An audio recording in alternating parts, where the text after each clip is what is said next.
and East Asia, we have Mrs. Padmini Ratnaika. Let's put our hands together for her. Joining right after that, we'd like to invite former Deputy Chief of Party, IESC Lead Program and Skills Partner of the Safe Labour Migration Program, Mr. Krishan Pereira. Put your hands together for him. And our final panelist will be Senior Assistant Director General, Employers Federation of Ceylon, Mr. Prasad De Silva. A warm welcome to you. Let's put our hands together for our panelists, ladies and gentlemen.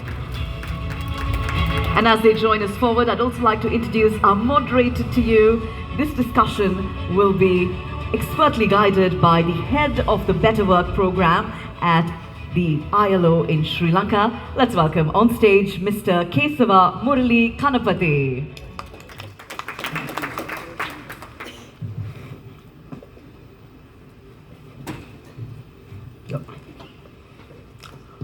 Good morning, distinguished guests, esteemed panelists, and members of the audience.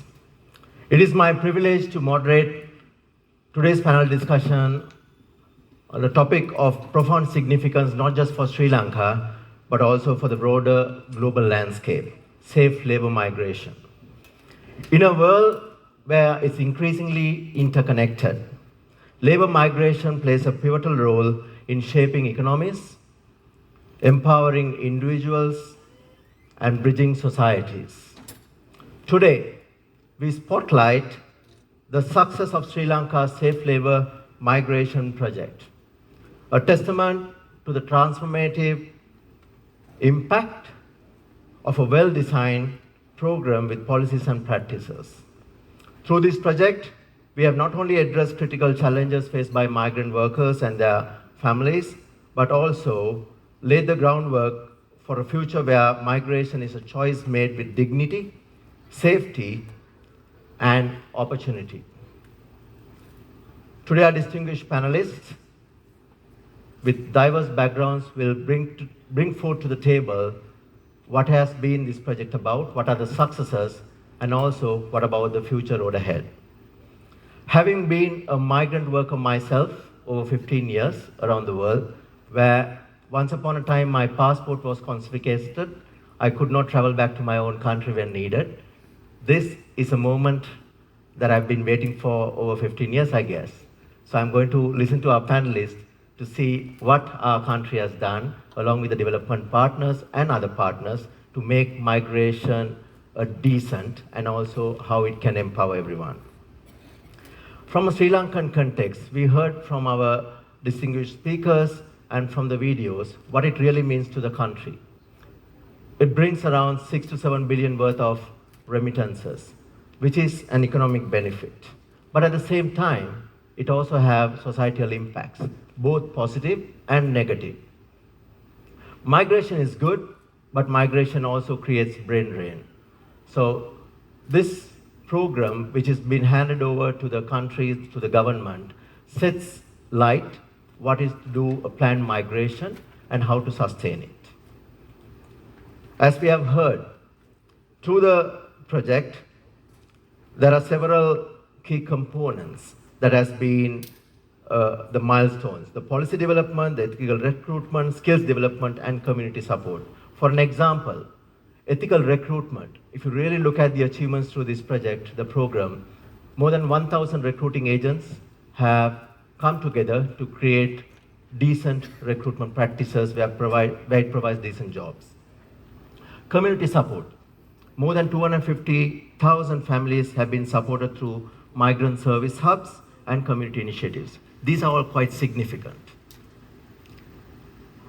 Trishma did introduce our panelists, but I want to reintroduce my panelists too. Ms. Shwens, other than the portfolio she has, which was introduced, she's also a food enthusiast. She loves spices. Being in Sri Lanka, I would believe it's a spice country. I myself cannot eat much chili, but she enjoys chili quite a lot. Mr. Kant, in his pastime, he does some fun stuff too. He likes singing, he likes dancing, and also he likes to crack jokes.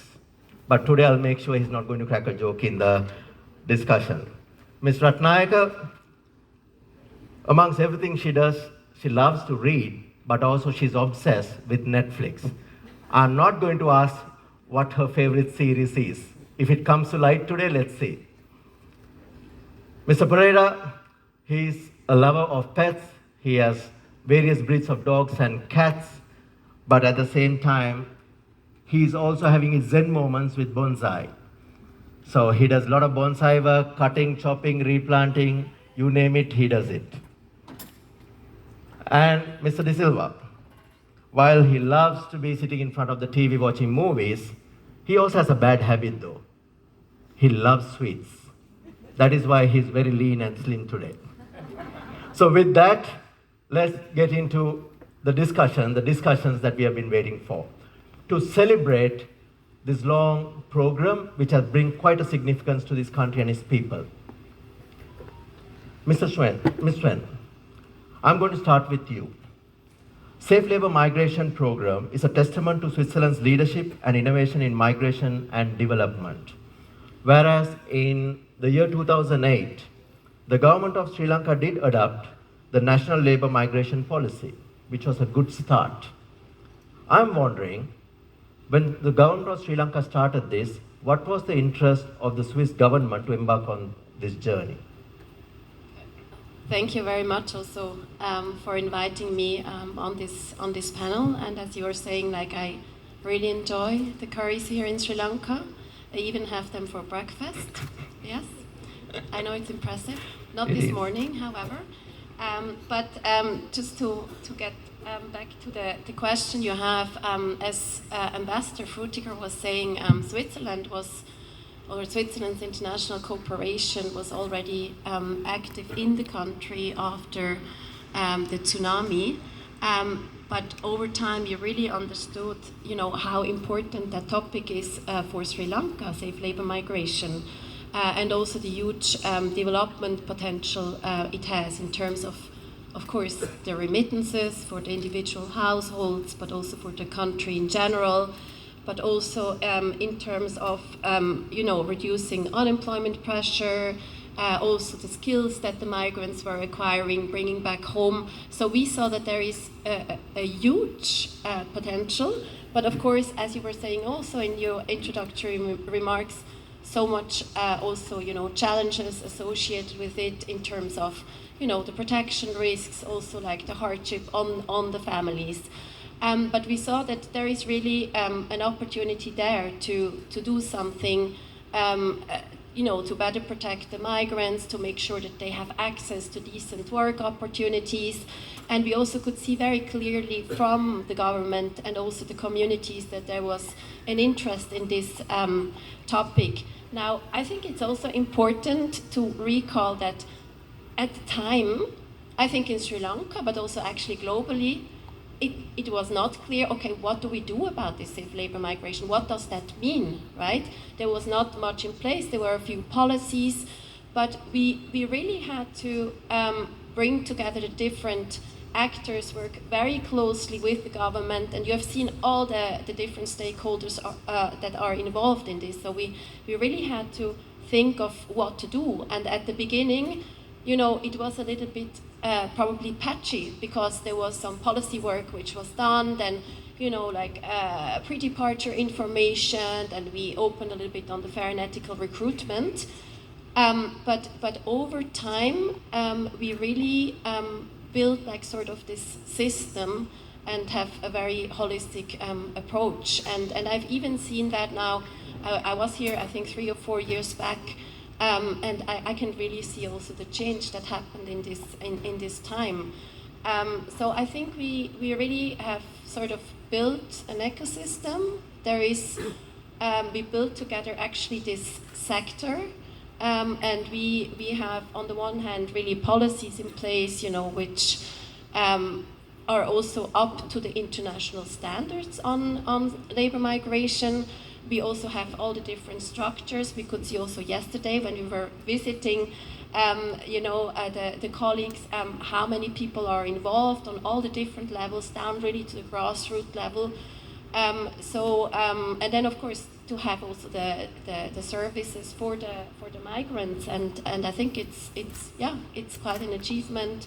Psychosocial support, legal assistance. I mean, it was mentioned here, and for me, from a donor perspective, what is really nice to see is that there is so much commitment on all the different levels, and also I think that there is like kind of a joint vision around that topic, also a joint narrative, and I found it also very impressive because yesterday there was like one of the migrant workers or someone from the migrant worker societies there who was also speaking about policy work. So the different levels are connected, the stakeholders interact with each other, and we can really see this commitment. So we are very, very happy what we have reached. And I think something that is also very important is that for STC, this was really a pilot.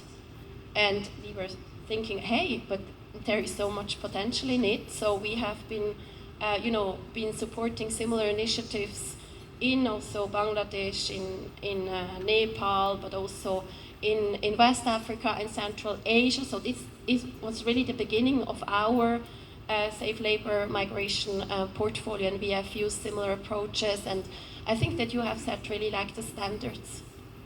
Yeah. Interesting. Imagine if this is the outcome of a pilot, what would it mean if it was a fully fledged product from the inception? So kudos that the pilot has shown a role model. This has become a model for other countries, but it's also noteworthy to say the Swiss government has seen this gap where it needs support, and I think the Sri Lankan government and its constituents have embraced it well. You said it well. You wanted to build an ecosystem, and also you wanted to make sure that Sri Lanka's development is not in isolation, but also where the migrant workers have dignity and their families also have an ecosystem together. Because what about the children? What about the families? What about the dependents? Is it going to be a burden to the country, or can it be part of the ecosystem? That's quite interesting. And also the protection that you mentioned. That also leads me to the next question. Ms. Ratnaik, I'm going to turn to you. You have seen all sides to this project from the beginning. From its very inception, you have been part of it, providing technical expertise throughout all the 4 phases. Now, if I build upon what Ms. Swins mentioned, I also want to hear from you your insights on the significance of key policy documents such as the National Policy on Migration and Employment and the Sub-Policy on Return and Integration and the Operations Manual. Now, all that can be documents, and we all know what documents can do. A lot of work going, a lot of consultation, a lot of workshops, printed, shelved, dust, spiders, the whole ecosystem. What is being done differently here, and what is your point of view adding to what she mentioned? First of all, thank you invited me for the panel. And I don't agree with that the policies are on the shelf. Now the migration policy, the first policy, 2008 one, National Labour Migration Policy. Actually, if I'm go to the history, then SDC and the ILO actually joined together the first thing to implementation of our first policy. Is one of the first thing in Asian region and the I think country of origins also. The ILO, we asked the ILO, as the government, we requested the ILO to give technical support to implement the first national policy. That's why they discussed with the SDC and came forward. Now, 14 years. Then after that, so many things happen. As you said, Murali said, the first, I think, manual for our labor migrant welfare officers at the destinations. 2012 we started. Actually, the importance of that manual, that document is not only the document, because at that time we have the 15 labor division in our destination countries, our diplomatic missions, and every country they have to do the welfare and so many things, the protection and the recruitment things and so many things. That manual actually has the guidelines to them to actually we want to say to standardize the services given by the mission to our migrant workers. Not only the migrant workers, the customers. Customers mean the foreign recruitment agents, they have to come to the embassy, our labor division, and some welfare issues, the protection issues. Then that's why that document came. But is also for the region is the first time. Then others also follow that because it's very important. Our officers know how to handle, then what are the steps they have to follow like that. The safe house management, the recruitment, how to register the people, even the financial and other documentation, grievance handling, all the guidelines are there. That's why I said it's not on the self, it's the role in thing. And the second important thing, I think, is at the second phase, the return and reintegration policy. Actually, we all know our country of origins, we always think about the governance part and protection and welfare. That chapter is the unwritten chapter, return and reintegration. That's why we thought, because we have to recognize our migrant workers, returnees, their skills, knowledge, and their expertise, those things we have to think about in that part. The other part is the issues with them. Socio-economic issues, psychological issues, then how they can enter into the local labor market or reintegrate, remigration with good skills. Those are the things we have to think about. That's why that policy came. But fortunately this time we have updated our national policy. Why we have updated? We have to in line with the global economic and migration situation, the new things. SDG 10.7, then 8, and other thing GCM objectives. Then in par with that, then we want to change our policy and strategies and all those things. Then reintegration policy things also now we add into that. There are 4 areas: governance and protection and welfare. We add the special area skills, because skills is very important in this picture. That's why then the other 4th one is migration and development, remittances, the knowledge, and overseas Sri Lankans contribution, all are there. That's why those documents is very valid document, is the good interventions within that period, the 4 period. Great. So Thank you. it is a fact, it's not sitting in a shelf, but it's actually implemented. Now, talking about implementation, end of the day, the state has a responsibility. The state owns it, and the state has the ultimate responsibility to implement and follow up. So I'm going to turn to Mr. Kant. As you represent the state here, we heard from Mrs. Ratnayaka about, from an initial document where even you went into the missions, supported the missions, so the officials knew how to deal with migration, their problems, and also most importantly, when the migrants come back, the reintegration. You are absolutely right, correct, Ms. Ratnayaka, reintegration is a major issue in various parts of the world. Migration can be fair and decent, but reintegration is a gap. So it's good to see Sri Lanka has also done that work through the government's interventions, including safe house management. Now, safe house can be a safe house, but what really happens to manage these workers who end up in the safe house is very complicated. Not only about laws and regulations in this country, but how about dealing with laws and regulations on the country that the worker is there. So it's very complex. So this is all good. So if I turn back to Mr. Kant, as the government plays a crucial role in developing, implementing, and monitoring national action plans aligned with the national policy on migration for employment, could you elaborate on the key strategies and measures currently in place for the effective implementation? Now, we heard from Mrs. Ratnayaka about what the government has committed. Can you go beyond that commitment? What are you actually doing?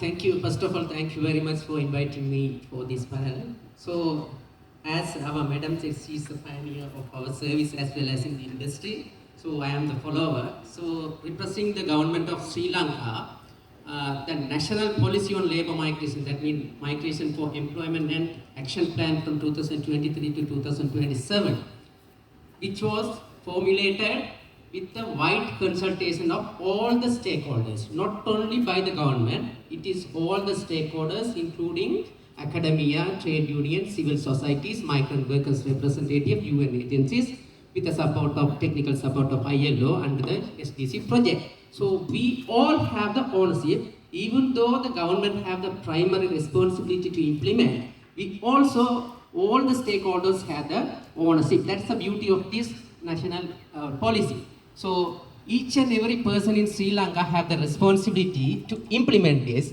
because we all benefited from the remittances coming from the migrant workers. So I think that is one of the major strategy in this policy.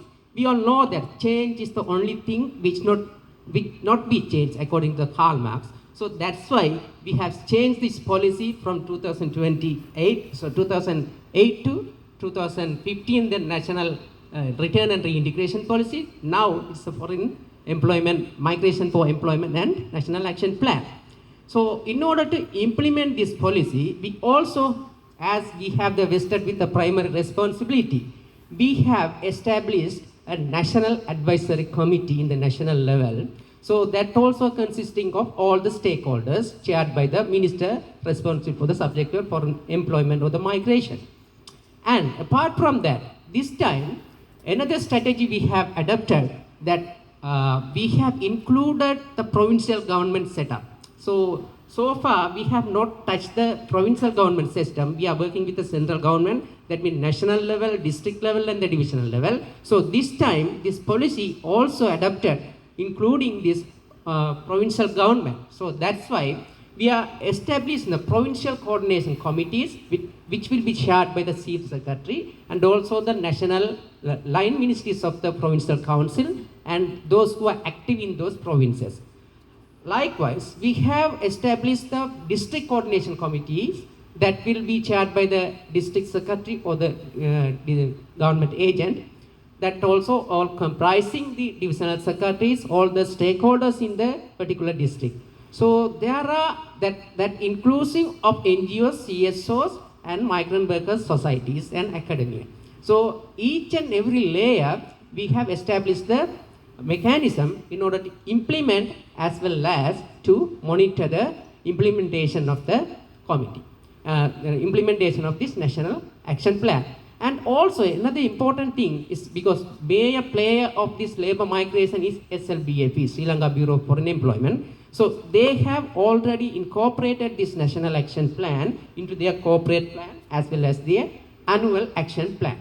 So that also will ensure that implementation of this policy, and SLBAP also part and parcel of this all level of committees, that means national level, provincial level and the district and divisional level. So that also will ensure that the implementation will be successful. So it will not be held in the safe, it will be a dynamic and it will be implemented very effectively in each and every level. And also they will have the reporting mechanism to the district level to provincial level and the provincial level to district national levels. We have the top to bottom approach as well as the bottom to top approach. So all the direction we have the mechanism to follow the implementation. So government, as a government, we have ensured all the mechanism to implement, and other stakeholders also, they can't blame only the government. So if they want to blame, they have to blame themselves as well.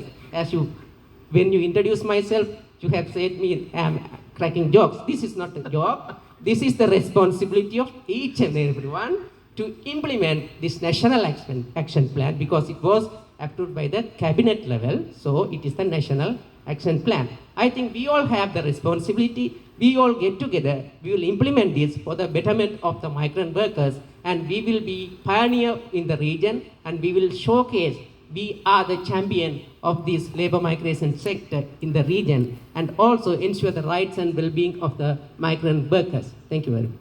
Great. You are actually connecting various dots here now. You did mention it's not the state's responsibility only, but state is the enabler and all stakeholders are part of it. That also links to what Muriel mentioned earlier. The Swiss government was looking at how to create an ecosystem. So ecosystem is that. Every stakeholder is engaged and every stakeholder has a role and a responsibility. So I think you're touching it very well. And then in terms of developing the policies, various stakeholders were involved in all consultations and in finalization before it was submitted to the cabinet approval. So there is endorsement, there's a role, and there is a function, which is good. You did mention about change is the only constant matter that doesn't change. I'll come to that when I come back to the questions. But talking about ownership by various stakeholders, Prasad, I'm going to turn to you. Employers Federation of Ceylon is the APEC employers body in the country. And we also know foreign employment agencies have played a significant role, but also they have been facing a lot of challenges. Challenges due to various reasons. And that is where the employers apex body comes to the picture because you're here to support your members. And getting the foreign employment agencies under the umbrella of EFC is quite significant. So from your perspective, if you're the voice of the businesses, if you're the voice of these agencies, what does it really mean to formalize the operations of these recruitment agents? Thank you. It's a game played by many players. So the private sector, specifically the recruitment agencies, play a pivotal role there. I do not want to revisit the importance of migration and the remittances and contributions to the GDP. We all know that. But in this whole game, in spite of there are many people being the players, usually good things are not highlighted, but the bad things get the publicity. And very often, the private sector, the recruitment agencies are the bad boys and they get the bashing when things go wrong. And that is the adverse publicity and all that. So as the National Employee Organization and the employee constituent of the ILO, I think the voice of the employment recruiting agencies also need to be heard. And their voice, their voice need to be heard and lobbying has to be done on behalf of the recruitment agencies. So we welcome on board the recruitment agencies with the signing of a memorandum of understanding with the aegis of the ILO about a year back. I think it was November 2023. And we can effectively, officially and formally represent them when it comes to policy making. So having said that, we take pride in the fact that we were partners in implementing the skills passport in the country because recognition of skill is very important and reintegration, which was mentioned quite some times now, plays a bigger role because these people go abroad. Of course, there's repetitive migration, but then still they need to be effectively and fruitfully engaged in the employment once again when they get back to the country. I think the National Employers Network can play a very important role there, and that is what we are planning to do. And the theme today, basically it revolved around the ethical recruitment. And there we feel the recruitment agencies need to be given a good understanding and training in regard to policies and practices, how it should be effectively done. And we believe that as the employer representative, and since they are on our affiliated membership, we can do that with the help of the ILO. ILO has very generously lend us their expertise, and we hope to create programs in order to train these recruitment agencies further. And talking about policy issues, right? there are so many involved in this policy making. So very often the coalition, the coordination between these agencies is a bit of a problem. And finally, it is the recruitment agencies who get the blame. You know, from the clearance certificate from the police department, it goes through various government agencies. So we would, lobby for further collaboration between these organizations on behalf of the recruitment agencies, because wherever there is a delay, wherever there is a grievance, it is generally pointed at the recruitment agencies. So that is a sad thing, but that's the reality. So in terms of making policies and in terms of implementing them, I think the voice of the recruitment agencies also need to be heard and their concerns addressed effectively, so that finally everyone will benefit, the country, the migrant workers themselves, all of us. So we look forward to the technical assistance from the ILO, and we have designed programs to train, impart knowledge with regard to ethical recruitment, and also we have to be mindful of the fact that social security for migrant workers is something that needs to be very closely looked at. We need to pay attention to that and get everyone on board to see that it becomes a reality. There also we need the support of everyone, especially the experience shared from different agencies and specifically the ILO, right? So there's a lot to be done. A great work has been done, but it's not final and conclusive. There's much more to be done. And as employee organization, we pledge our fullest support and cooperation in doing that with the help of everyone, that matters. Thank you very much. Yeah, great. So you're actually complementary to what Mr. Kant mentioned. Various stakeholders have various roles and functions and responsibilities, and you're also talking from an employer perspective, making sure the agencies are more coordinated, streamlined, aligning with the national policies and action plans, where Employers Federation has to play a major role in time to come. That is good. You're also saying a lot has been done, a lot to be done as well. Yes. All this is good, but the end beneficiary here are the workers, are the migrants who are going for economic reasons. Now, Sri Lanka had a history where migration was not planned as such, so we always ended up in low-skilled jobs. Skills are important. Skills are important not just for the person, but also for the country and for the future. So talking about skills, I'm going to turn to you, Krishan. You have done a lot of work in the skills place. Now, skills sometimes is a buzzword. It's quite a buzz. That skill, this skill, various skills. But for migrants, there are specific skills. You can talk about the most complex skills to the most basic skills. Can you shed some light, complementing to all what we heard now? If Sri Lanka has to position itself in a different manner, given your experience, what are the gaps in migration-focused skills in Sri Lanka? And also when it comes to vocational education, what can be done more other than what is being done? Thank you, Wally. So since we talk about the ecosystem and SLMP's work, we observe an assortment of gaps, but I'm going to highlight a few, and some of these gaps been already breached by the SLMP program and so many other programs. But if I'm to highlight different stakeholders, gaps from different stakeholders, first would be from the potential migrants front. For migrants, they want to migrate yesterday. So getting a skill qualification, getting into a skill pathway, and migrating for a better skilled job is not in the agenda. For them, migration is like an emergency exit.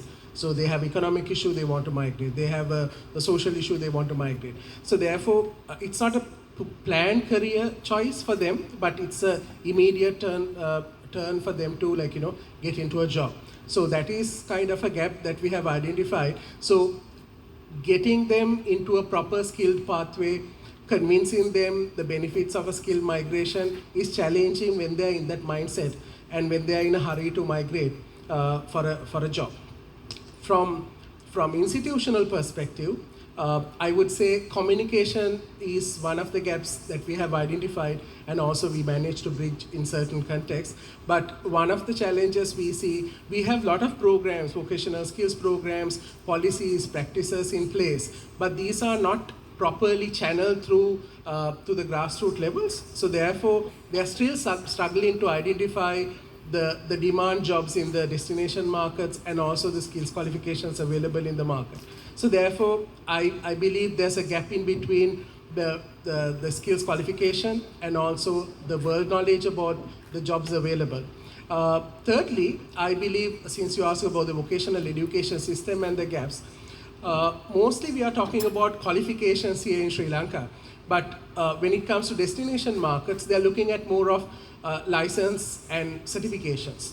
So our education system is not reformed properly to address the world of work demands in the destination countries to cater these experience and exposure-based learning systems, especially in vocational sector, but into more of a theoretical and a limited practical basis structure. So therefore, that is kind of another gap that we have identified in terms of vocational skills development. And also, we have observed a lot of inter-institutional competition in vocational education, including state institutes. So that is not healthy in an ecosystem. We are talking about a skills ecosystem or a migration skills ecosystem.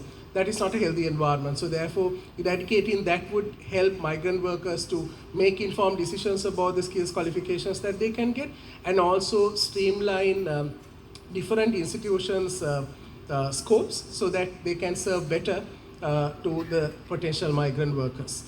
Apart from that, all being said related to gaps, we have also identified perceptional issues also from the potential migrants frontier as well, in terms of obtaining certain skills qualifications and getting into those jobs, because they believe that these are not jobs, these jobs are not recognized. So therefore, they are not willing to get into those jobs. Even there's a huge demand in the world of work for them to get and triumph in their careers. So therefore, it's essential that we build the perceptions and also the behavioral change in order to understand that we have better opportunities in different skill sectors and different industries, apart from what we discuss in day-to-day discussions. Yeah, thank you for that. You're actually opening a broader discussion now. I'm going to come back to you now. You mentioned about communication. All what you mentioned right now is the lack of communication or the lack of access to these facilities. You mentioned about getting the right skill for the job is a necessity, but then again, most people who want to be aspirant migrants just end up doing a job for the sake of doing it without even realizing what it really means. Then you also mentioned about inter-institutional competition, which is also detrimental. Then also the host countries, they might expect certain licenses or certification, and Sri Lanka is not really matching that requirement. So all that, if I connect it into the word communication, what can be done? Can you shed some light? Because we see a lot of progress being done, which is good, but it seems it's not going to the grassroots level. So from your experience, how can we communicate better? How can we promote better? So the aspirant migrant will know where the services are, what are the skills to be gained, what sort of jobs are available. Well, it's not a one-off intervention that we can start a campaign and say, look here, these are the skills jobs and you can get into the skills qualification. So it's a step-by-step approach that we need to come within the education system, I believe, where from the school education to tertiary education and also the community awareness and also building a referral system. I think SLMP had commenced that referral system building, which is very important because if you are to get information about jobs available and skills pathways available, you will not go to the Foreign Employment Ministry and ask for that. You will go to the next door neighbor who's recently migrated, just like you, a return migrant who came down to Sri Lanka and settled, and they will ask, okay, what would be my next step? So if you are to help them, a referral system is very much important if you're working with the grassroots levels. And apart from that, we have all the information systems, policies, practices in place, as the distinguished panelists mentioned. But sometimes what we have observed as development practitioners, these are operating in different silos. So therefore, intercommunication within institutions is also very important. Before we reach the grassroots, it's important that they synchronize themselves within the institutions, who's doing what and how they're going to do it. Otherwise, we have seen repetitive campaigns, investments made by different stakeholders to potentially give the same message to the audience or the stakeholders that may further confuse them to make an informed decision. So therefore, it must be a very planned activity in terms of communication. I'm not a communication expert, but talking about skills, it must be very simply communicated and must be integrated into their career pathway, not as a job, not as a solution or emergency exit for their current problem. Great, yeah. So not only information that is channeled, but continuously hitting the right messages based on various regions. We heard from Mr. Kant earlier, even the provincial level, there are responsibilities which has been delegated, and from your perspective, the various institutions, including academic, non-academic, vocational, everyone has a role to play. Earlier we heard from the ambassador, this cherishing a moment to be cherished because the whole project is going to be localized. In a way, it's a handover, but in reality, it's going to be taking the baton and running forward. So if it's about running forward, I'm going to turn back to you, Muriel. Switzerland, the government of Switzerland has been funding this for a long time, more or less 14 years. That's a long time. But there's a lot of work to be done beyond what is being done up to now. So what is the real challenge for development partners to come together and address this side of the story? Because in a globalized world, migration will continue to happen. Migration is a linkage for societies, linkage for economies and trade. That will continue to happen, whether it's a skilled migration or a low-skilled migration or an unplanned migration. So with all this, considerable amount of work which is significant being done, what is your message to the counterparts in Sri Lanka? What are the challenges for development partners to engage in this space? Yeah, I can thank you for the question. I can say a few points on that. I think when we think of safe labor migration, we also need to recognize it's really a bit of a niche topic for donors. There are not so many donors in that space, and we have experienced that, in the region. Sometimes we were trying to find other donor countries to make joint initiatives. So it's not so easy. And then, of course, this program focuses a lot on the policy work, strengthening the governance structures. And it's also a little bit of a reality sometimes that donors want to have very concrete results, like the number of people they have reached through their programs. And this undertaking, yes, it takes a bit more time. Also, the policy work sometimes is a little bit less measurable, and it's also long-term investment. So that might be also, just to say that it is really important that this work continues and we have the commitment of the different actors. But I think it's also clear that there is a need for additional funding in that. And I'm happy also to hear that there are few donors who are already sort of in that space. So it would be important, that this work continues and there is also funding available. But it's also a reality, ODA is enormously under pressure. And we could feel that. That's why we are also, we have to end that program. So there is a lot of pressure. So I think it's really important also to look into other funding sources, also with the private sector. Of course, apart from the very important role that the private sector has when it comes to corporate social responsibility and all of that, but there is a vested interest of the private sector actually to invest in that. I mean, they are the employers. They want to have skilled laborers.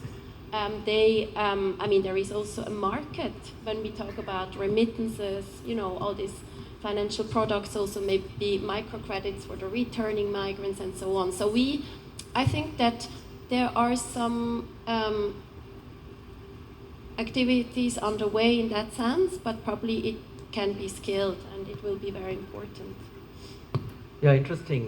You're also mentioning not just to depend on development agencies, but also what the private sector can do. So I'm going to come back to you, Prasad. That's an interesting thought. Earlier we heard we need to sustain this work. That's the end message. No matter what has been done so far, unless you sustain it, it's not a way forward. If you have to sustain, I think local ownership is the best. And we heard from Muriel about the role that private sector can play. Can you just shed some light? What is your perspective? What sort of role can the private sector play to own this?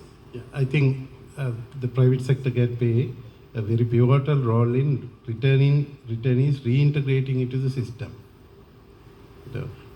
They acquire whatever the job that they do, they acquire some skill. So when they return, there is a problem. There are host of problems, like Trishal said.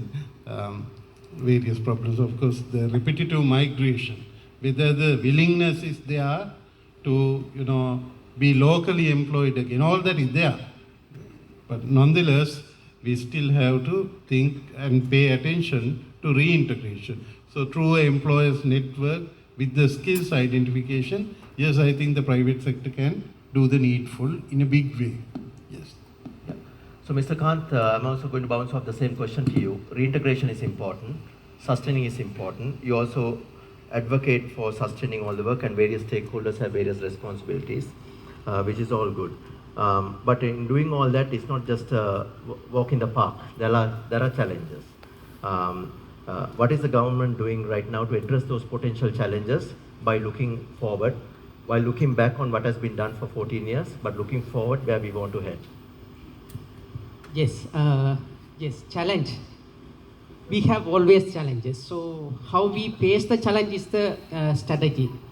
I think government, we have strategies to face those challenges, especially now from today onwards, they have handed over this project to our hand. So as our secretary mentioned, from Yamuna Madam, he has taken the baton and now he has to hold the baton, and we have all the runners here with us. So we will take those baton and we will run very fast and we will make success. So that's how we have planned and we have visions. As our madam mentioned, we have return and reintegration policy. So the whole labor migration cycle is look after. Each and every stages will be looked after. So there are different parties have different interests. So we need to capitalize that. So some, as he mentioned, the private sector is specifically they are interested in for the return and reintegration. When the migrant worker return, he acquired some skill. So that's the brain gain, because we always blame that the labor migration, skill migration is inducing this brain drain. But we also have the brain gain. We recognize that brain gain through the RPL or ERPL system, which also funded under this SDC project. So we have the mechanism to recognize that skill. So that will increase the employability for the returning migrant workers, and they can get the better employment opportunities in private sector in Sri Lanka, and also he can start to improve his business. So there are some bank sector, they are collaborating with us, especially with SLBFE. There are multi-purpose loan. So they can start or they can improve their business with those facilities. So that mechanism also in place. And also there are some CSOs, NGOs, they are working in that sector as well. Not only the Switzerland government, even we are dealing with the other governments like New Zealand government. They also helping us through the MRCs. They have established one of the Migrant Resource Center or Migrant Information Center in the Eastern Province. And also we are collaborating with the other line ministries like Ministry of Defense, which is the chair of the National Anti-Human Trafficking Task Force. So we also part of that. So we are covering that aspect also. The US government and USAID projects are there to look after, and IOM is supporting. So each and every component there are players, so we need to identify those players, we have to coordinate. So that's why the ministry also playing a vital role. The National Advisory Committee have all these stakeholders and the players. So in that national level, we can coordinate that. As he mentioned, most of the departments are working in silos. So they are working, they want to get the credit for them. You know, success has so many fathers, but the failure doesn't have a single mother. So we all want to be a fathers and mothers of the success. So that's why our ministry is playing that role. Thank you. Absolutely. Everyone needs to have a shared ownership in every aspect of it. I won't say it is a failure, but it's lessons to be learned for future improvement. Ms. Ratnayaka, all what has been discussed, I'm going to funnel it down to you now. We heard about the importance of a policy framework to implementation. We heard about plan skills and the importance for skills portfolios to increase and the communication about it. We heard about the ecosystem and its importance to make sure everything remains and continues.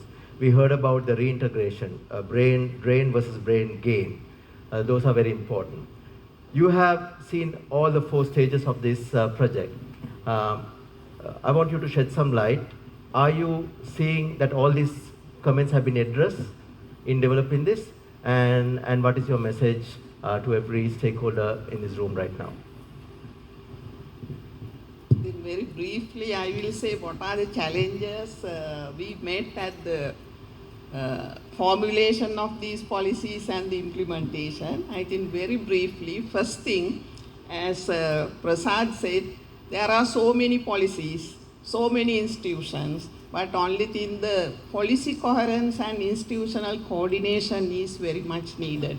That's why we have tried to do that through the National Advisory Committee and the other thing, the steering committees, but that is must, because they should have the commitment, because my labor migration means the one policy or one institution can't manage.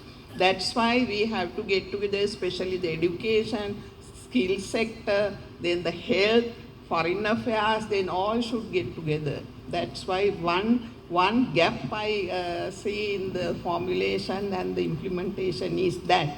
I think the future with the structures we now propose, we will see some kind of light will do. Then other thing, the skill profile of our worker. That is also very much we have to consider, because skill profiles mainly still the low skilled workers are going, especially now the female domestic workers, the percentage wise is low, but anyhow, our skill profiles we have to think about, then how we can, then if we want to implement these policies and other things, first thing, we have to give the correct information, as they said, to the grassroots level, our target group.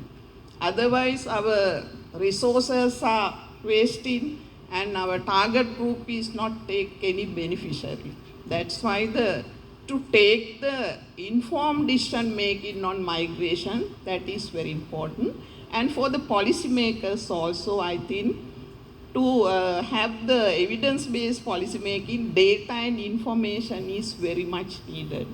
But unfortunately, still, returning migrant workers' data is not adequate. That's why then we can't identify the correct target group. Those are the challenges. And I think the future, the ministry is doing some data collection and everything. As the silos matter also, that is the same issue. Because some people, they collect the data, but they don't like to share. Then what is the use of that? Those are the things actually challenges, but we thought in the future, through our structures, now we propose it's only the 2023 to 2027. We want to have the progress on that. Those are the areas we have to think about. Great. Yeah, data is very important. Evidence-based policy framework is very important, and I think those 2 points will capture all the questions that I put on, all the points that I put on to you. Reintegration, skills, sustaining the work, roles of the stakeholders, so on and so forth. So before we wrap up the panel discussion, I want to open it to the flow. I can take a few questions. If you can channel the questions to me, I will have the right person to respond to it or the right resources that we can channel it to. So if there's any questions, please, this is your time to ask. Keep it brief though. Patrick.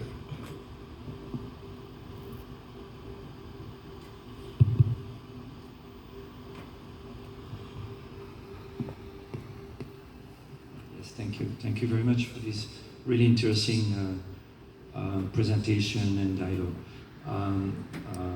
Patrick Van Brian, a consultant on development cooperation. My question is in relation to digitalization, communication digitalization. Can you please comment on how far that can address a number of the challenges that you have identified? And linked to that question, it's very, very difficult for the authorities here, for the vocational training providers, etc., to be providing the training which is required for a particular country and a particular industry in a particular country. So is there a way to think differently that if somebody wants to go, let's say, to a place to go to Canada and to go to a specific technical area to work in Canada, to have partnership with a Canadian training institution, and so that the training starts in Sri Lanka, but it's already done by a Canadian technical institution. I mean, can we, is it this kind of thinking, is that something that we can consider? Yeah, thank you for your questions. So one is on communications, but also using the digital space. What can we do more? Maybe I'll channel this to Krishan. You spoke a little bit on that space. So can you highlight how digitalization can also improve in terms of communicating? I would say it will play a fantastic role in terms of digitalization, and also communication in digital media would reach to the grassroots way better than earlier, because we know now most of the Sri Lankans, they have access. I'm not saying they're owning a mobile device, but they have access to information sources. But it's important that we have updated information. We do have these systems in place. Already we have thousands of websites giving all this information, including the state websites from respective institutions. But the doubt is whether those information are updated and whether those are user-friendly. Some of the documents I have seen, even in these websites, are like in PDF form, so you need to download certain softwares to view these information. So user-friendliness is a question currently in terms of information and communication. But I believe digitization will definitely help to outreach these people and give them information. But answering the second one about the vocational skills, what Patrick asked. Yes, we do have systems in place right now. Earlier, we didn't have a credential system for vocational education. But right now, I'm not aware whether Treasury Vocational Education Commission is presented here. They have the micro-credential systems now introduced, where any qualification can be transferred into a credit transferring mechanism. If there are organizations from different countries, we can definitely look into those credit transferring systems, which was not there at the earlier stage, but it's recently introduced. Great. So yeah, that's a perfect way to connect that to the previous point where we spoke about the skills passport. So if you really link to what Patrick asked, if there are targeted skills that someone, a potential migrant wants to gain, and if that can be updated in the skills passport, so it can be going to, the example of going to Canada versus going to another country, maybe that can be matched. But for all this, communication has to be stronger, including the communication from the state, on an ongoing basis. How do you create awareness for these potential aspirant migrants versus the retainees to gain more skills? Please feel free to ask the questions in Tamil or Sinhala. I myself I'm a Tamil language person. I understand Sinhalese, so please do share. I can communicate with my panelists. Any other questions, please? Yes, I'd like to have you all and respect to the panel too. And I have a question, because we are sending our citizens to another country, and we are when we are sending, we have our data. But after that, whether we have a system to follow up. Yeah. We don't have a system because most of the problem, the grievances, the person who had been employed, especially in service. So after that, we want to able to, if the grievances come up to us, to how we are going to make a network for them, how they, after going to the work, especially domestic workers, so how they are under another person. Okay. So what is the planning that we have in the future to have that, to take the information out of them as a follow-up? I'd like to know about that. Thank you for your question. It's actually quite an important question. As I said, I myself have been a migrant worker, so I'm going to wear my migrant worker's hat. Echoing to the question, we do understand there are safe houses. We do understand there are labor desk or welfare desk, which is all pretty good. But now the question put forth from the audience is, what is the system to follow? Someone migrating is good. We have so much of information. Coming back, maybe we have a little bit information which is linked. But whatever happens in that country, do we have information? What do we do about it? Mr. Khan, I'm going to turn to you from the Foreign Employment Bureau, from the missions. What is actually happening to address this space? Yes, that's a very good question because we all know that in Sri Lanka, whoever want to go for the foreign employment, there is a legal mandate. They have to register under the Sri Lanka Bureau of Foreign Employment. That was mandated as per the Act number 21 of 1985. So it is the requirement, legal requirement. So we have the responsibility when we go for foreign employment in abroad, we need to register. So where we are going, who is the employer, all those things are captured. When they go in the country of destination, and we requested them, if they want to change the employer, the address of the employment, they have to inform. That's why we have the special labor unit in the each and every missions in the country. So they have to inform that, or else they have to inform their family members here, so they also can update in the system.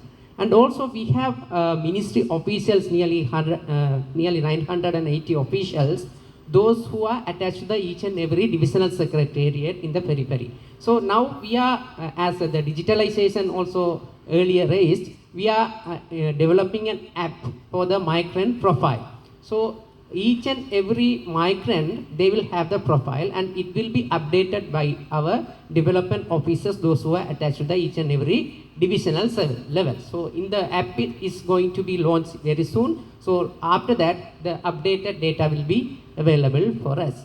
That is one of the mechanism we have. And also we have the MOUs and bilateral agreement with the country of destination. And also we have the collaboration with the even NGOs, those who are working on those countries, civil societies and Lawyers Beyond Borders. So all those network also working with us as a complementing arm. Thank you. Yeah, great. You want to add to this, Miriam? Maybe I can just quickly add something also, that we have given ourselves a new challenge as SDC, in a sense that, of course, we will end this program here in Sri Lanka, but we actually will start a new program on social protection in the corridor between South Asia and the GCC country. And it is a very complex undertaking in partnership with the ILO, but there too, I mean, we have realized through our work that this corridor approach to understand what is happening on the other side of the corridor and to make sure that there are networks on both sides of the corridors is very important. So that will be a program where we will also foresee having, knowing more what is happening on the other side, have close also collaboration with the representations in the country, but also to build the network so that migrants can actually claim their social protection rights, and they also have access to the benefits. Now I know it sounds very ambitious. I think it's very ambitious, but that's what we aim for, because as said, thinking in the corridor here is very important. Yeah, that's very good. It's more of a blue sky thinking, but it is possible. right? And end-to-end connectivity is important. Host country versus destination country, both parties have a role to play. So this corridor initiative will address. And I think from this question, which is also very clear, if you link to the previous question from Patrick and all this discussion, digitalization, Sri Lanka has to do more. There's so much to be done. Data is something that we can't ignore. We have to connect everything. AI needs to be exploited for this benefit. Smartphone penetration has to be used. Access to internet needs to be something the state needs to look into. Digital divide needs to be reduced. In the digital space, women are not having the same level of access to men, maybe migrants or non-migrants, it doesn't matter, but so much to be done. But the word comes down to digitalization and connectivity. I can take one more questions from the audience because we need to wrap up with the time.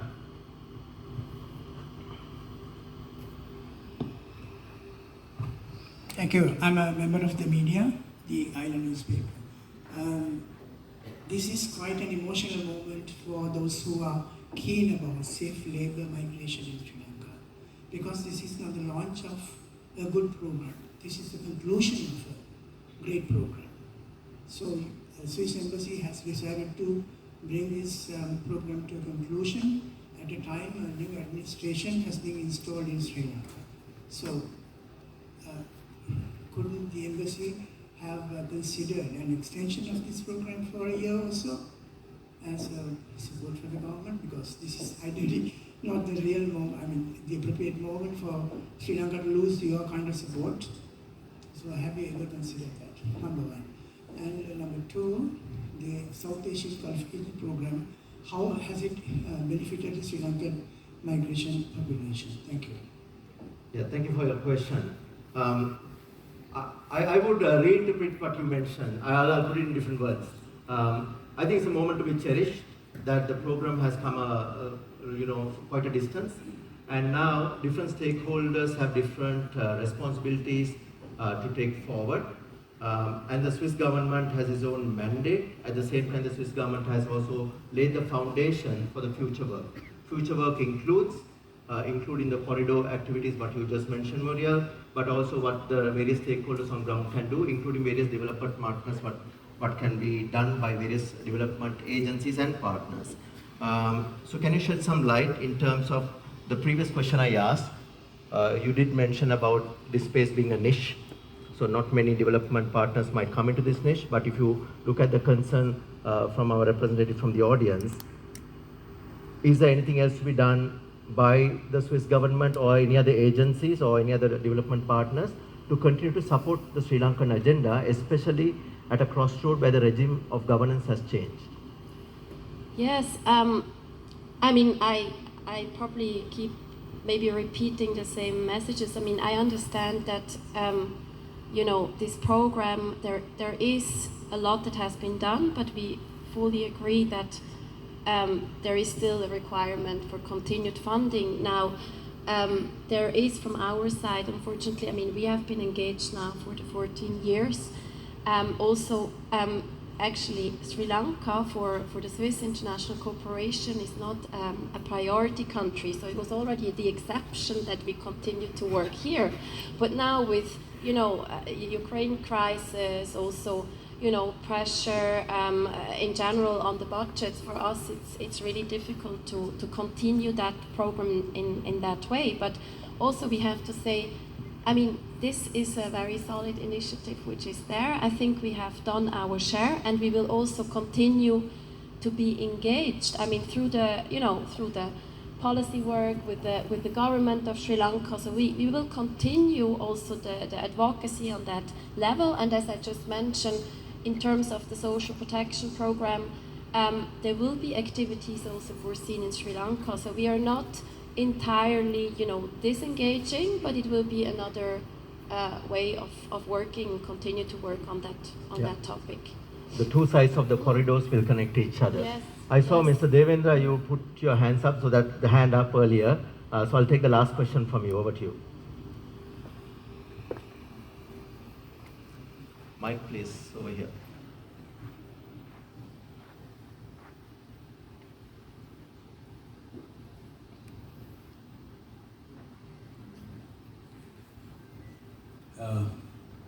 our union was engaged in pre-departure training and for people who came back after foreign employment.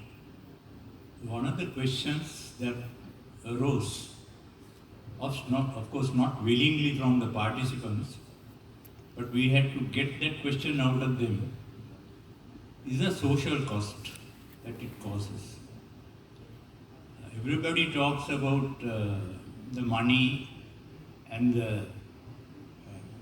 the happier lives that migrants are going to lead after they come back from employment, but the cost that it gives to the family, because in our countries mostly, I think it's a common issue, the most important institution that stabilizes society is the family.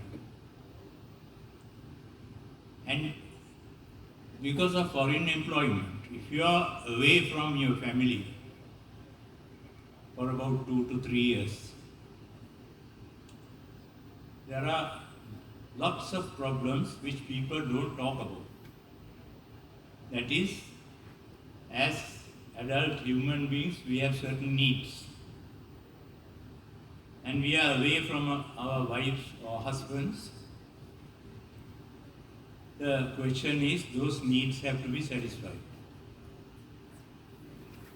In our own country, the people who are left behind, they tend to form other relationships.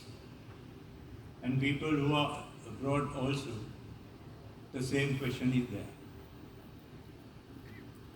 This results in damaging the family unit, and thereby it tends to destabilize society.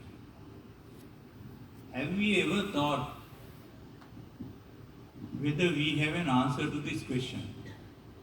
Are we sacrificing something more important to ourselves for the sake of money? One person who gave us a lecture in one of these seminars said that there are ways and means of overcoming this question. I don't know what she meant by ways and means that we have to imagine. But the question remains that if you are away from your family, if you are away from your partner and your children, there are other questions that arise. Yeah. Nobody addresses that question. I myself don't have an answer. Yeah, thank you, Mr. Devendra, for that question. Yeah, so it's a broader societal impact. One side is economic benefit, but on the other side, what really comes down. Ms. Ratnayaka, maybe you can shed some light on that.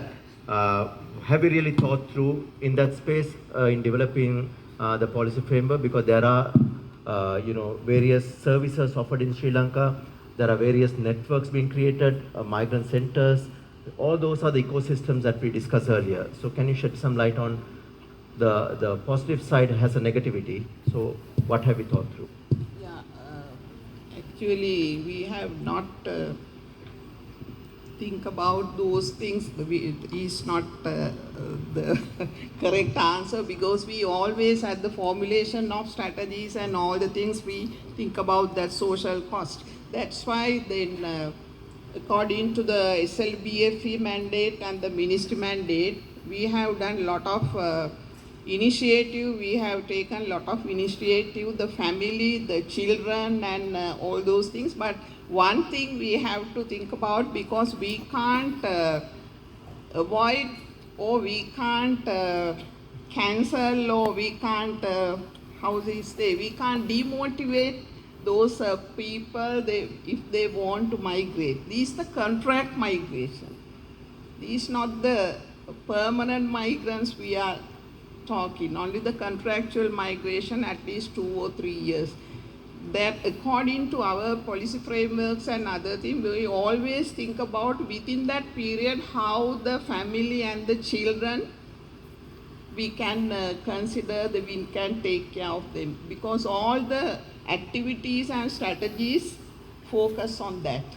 That's the thing we have to do. Another thing, that's why we need the support from the civil societies, the migrant societies, and the trade unions also to we capacitate them, then how to address that type of things. Otherwise, we can't we can't solve those things. Only thing, if they want to go abroad, actually we can't say no. That's why the pre-departure training and all the things, we want to empower them. That's why we want to make them informed decision making. Then they have to think about what are the things available in the country and why they want to migrate. Those are the things then generally they have to think about. But according to our policies and the ministry implementation plan, the SLBFE corporate plans, we try to settle that thing as much as possible. Great. So thank you so much. Thank you for my esteemed panelists for accepting all the balls that I bounce on to you in terms of questions, but most importantly, appreciating the work being done over 14 years, various 4 stages of this project. So the groundwork has been done where the future, where migration is a choice made with dignity, safety, and opportunity. And all that is being discussed, including where informed choices have been made, required skills are available, and the knowledge is transferred, and decisions are taken by individuals and various stakeholders, where migrations and the work for migrations are decent, and the family entities are secured, and the economic contributions come forth, reintegration is done well, but most importantly, Sri Lanka will develop in the trajectory of growth. So thank you so much, and that's a wrap up. Thank you. Thank you very much to our esteemed panelists, and thank you, of course, to our moderator, Mr. Kesava Murali Kanapati, for very expertly guiding this discussion forward. Ladies and gentlemen, the discussion was so interesting, we got a little bit carried away with time, and now we have to catch up. It's time for coffee break, but we will have to expedite things a little bit. We'd like to request you, ladies and gentlemen, to quickly step out, grab